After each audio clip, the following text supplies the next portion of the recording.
نبی کریم صلی اللہ تعالی وسلم نے ارشاد فرمایا کہ رسول اللہ صلی اللہ تعالی وسلم نے ارشاد فرمایا کہ 4 چیزوں کو اللہ تبارک و تعالی نے اسلام میں فرض فرمایا ہے۔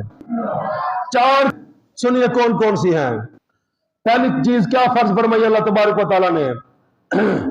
اللہ تبارک و تعالی نے ہر مسلمان عاقل و بالغ مرد و خواتین پر 5 وقت کی نماز فرض فرمائی ہے۔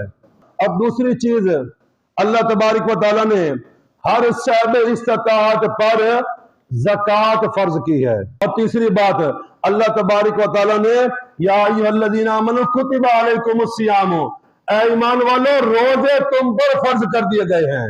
چوتھی بات صاحب طاقت پر صاحب استطاعت پر اللہ تبارک و تعالی نے حج